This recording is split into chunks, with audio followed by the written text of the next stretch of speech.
L'affaire de violence conjugale d'Adrien Quatennens continue de secouer la France insoumise. Après les messages de soutien très mal perçus venus de Jean-Luc Mélenchon et l'exclusion temporaire du député de son groupe parlementaire jugée insuffisante, CIST autour des militants insoumis d'hausser le ton contre la direction de leur parti. 1000 d'entre eux ont signé un texte public dans lequel ils demandent l'exclusion ferme et définitive du député qui a reconnu avoir giflé sa femme.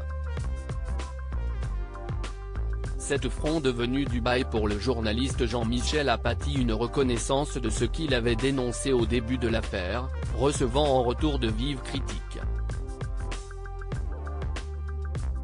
J'ai été insulté, moqué et diffamé pour avoir condamné au premier jour la complaisance de Jean-Luc Mélenchon avec le député gifleur, écrit le journaliste dans un message publié sur son compte Twitter.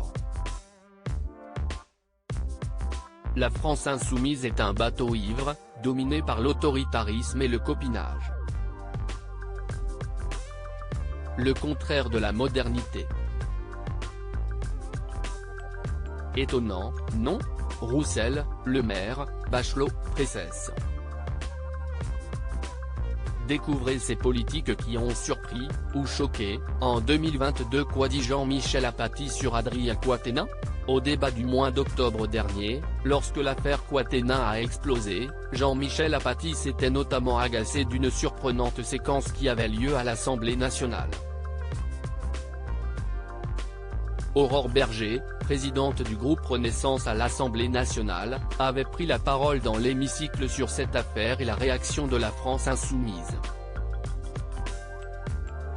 En retour, la députée LFI Clémentine Autain avait choisi de ne pas rebondir et d'attaquer sur la détermination du gouvernement à vouloir repousser l'âge de la retraite. Quel scénario à l'Assemblée nationale ? Après Aurore Bergé, CIST Clémentine Autain qui s'exprime.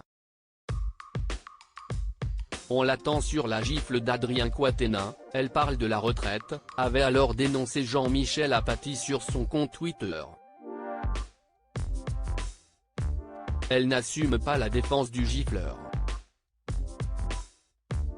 Quelle défaite pour la France insoumise.